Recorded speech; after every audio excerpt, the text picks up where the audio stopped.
Today we are talking books. In particular, we're talking nonfiction books that don't suck. I have 8 of the nonfiction books that I have read. I don't have them in any particular order. All of these I read physically.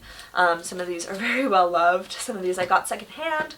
And yes, if you guys want to just kind of chill out, grab a cup of coffee, grab a cup of tea, grab a snack, whatever, we are going to talk all about all of the nonfiction books that I've read in the last, I want to say, we'll say 5 years, that didn't suck, that actually had actionable steps, and that actually made an improvement on my life. So, let's just jump right into it. The first up, we have The One Thing by Gary Keller with J. Papasan. Looks like this. Very fantastic, very well loved, as you guys can see. This one is about focusing on one thing throughout your entire day or week or month that will make everything else easier. So if you want to become a millionaire, what's the one thing that you can focus on? Or if you want a raise at work, what's the one thing that you can focus on that will make everything in your life easier and help you achieve that goal? So it was really awesome, a really quick read as well, very actionable steps, and it even came with a door stamp that said, in case I can't say no, this son will have to do it for me. Do not disturb, I'm working on my one thing. And I just absolutely loved it because I just did. And I think that everybody should read this, whether you are in high school, university, which is work full-time for a living, what have you. I think that this book will make a positive impact on your life, and I think that it's absolutely worth the read. If you don't want to get it physically, you can always probably find it on Libby or audio or ebook. Took a lot from it. I think it was great. Next up, we have a little bit of a shorter book. It only has one sticky note in it because it was small. This one is more of a, I would call it a novella, and that is The Generosity Factor by Ken Blanchard and S. Truett Cathy. This one is all about being generous in every essence of the word, whether that's with your time, your money, your actions, that kind of thing, and how being generous can actually bring more to you. So in this, we are following a variety of people and their interactions with one specific person and how it all kind of comes together in the end. It is co-wrote by the chairman and founder of Chick-fil-A, so if you do not support that company, then you might not want to read this. But it does have a little bit of a spiritual side of it, and I just thought it was absolutely fantastic. I think it was one of my favorite books that I read last year, and I will probably be reading it again. So if you were looking for like something to get through very quickly, something that's going to kind of make your heart feel warm and put a smile on your face and make you think, then I would definitely read this book. Next up, we have one of the most popular nonfictions ever recommended on line, and that is Atomic Habits by James Clear. I read this book last year, and it was before I started tabbing up books, so I'm probably gonna have to reread it again. But this book, I think that these two books should be read side by side, and this one's going to teach you how to build habits, how to stack habits, how to break habits, how your habits really impact your life. If you're trying to wake up at 5 a.m., how to do that. Laying out clothes the night before is super huge. Absolutely fantastic. Like, just some really good things in it. The whole basis of it is habits. So if you're looking to change your life in a positive way, whether that's getting rid of the bad or improving the good, I would definitely read this novel. Next up, we have Start With Why by Simon Sinek. Again, a very popular book. It's very good if you are trying to figure out what you want to do with your life. I used this to help me decide to drop out of university. Sorry, Mom. Because my why was not in line with what I wanted to do. I wanted to help people, and I found that being a lawyer for corporations probably would not help. So there's that. It helps you to really just sit down and like get true to yourself and be like, you know,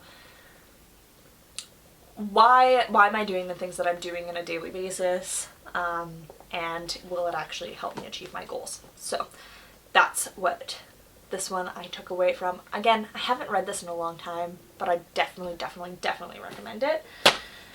Next, we have, again, classic, How to Influence People by Dale Carnegie. I loved this book. I think that everybody should read it.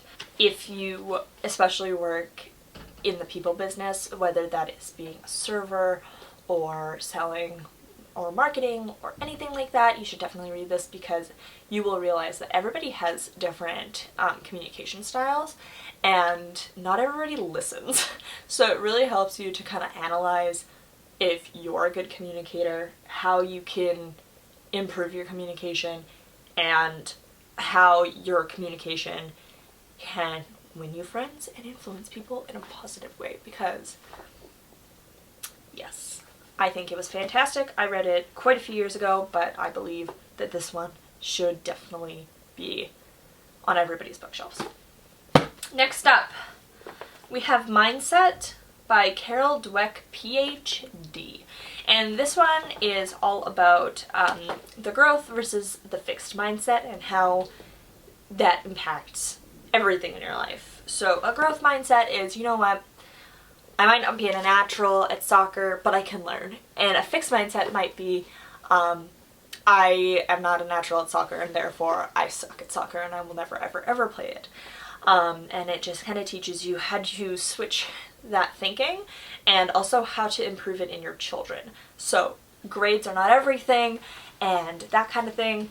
So in this book it talks about how grades are not everything and how in the society that we live in, we really do need to fix our mindsets, and how you can communicate effectively with either your children or your parents or what have you to improve mindsets.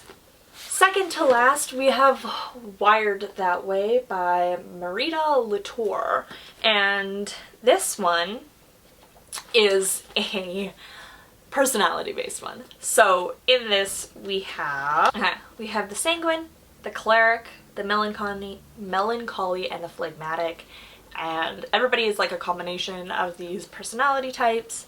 It helps you narrow down which one or two you most likely are. For me personally, I'm the choleric with melancholy tendencies, which sucks, but it just means that I'm a very aggressive communicator and I like things a certain way, and if I think things can be improved, I'm not afraid to vocalize that. So there's this. And for the melancholy, I, again, like things a certain way. I'm a perfectionist. And for the sanguine, maybe you are a outgoing optimist who likes to make friends and chat and that kind of thing. And for phlegmatic, you just kind of don't care.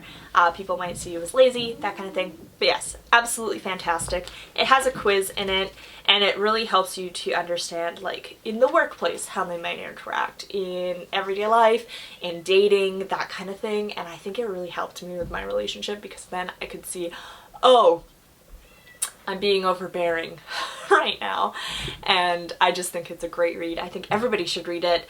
However, if you do not like personality quizzes and that kind of thing, disregard it completely.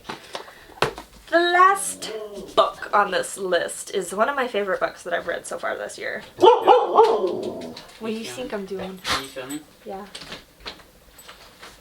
You wanna kiss me? Hi, honey. Nova, come. She's okay. Okay, well, we're now joined by my dog because Justin just got home.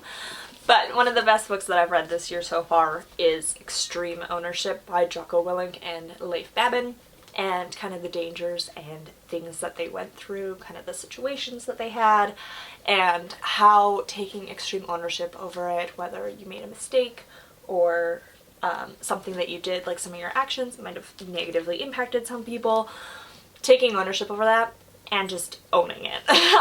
In it covers, you know, different war stories. I personally love war stories, and then it talks about the principle behind it, so extreme ownership, taking that kind of thing, and then it'll give you a real life situation that it got applied to.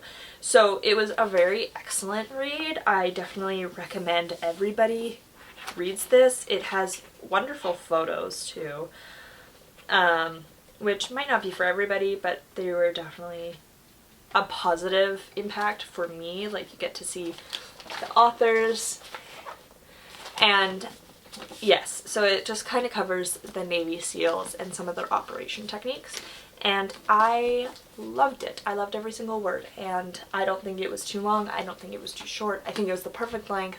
I think that everything was in there was perfectly thought out, and as a result, I'm now listening to their second book. So yeah, as of February 19th, 2022, these are the nonfiction books that I actually liked and I think that people should read, that do not just take up shelf space for no reason.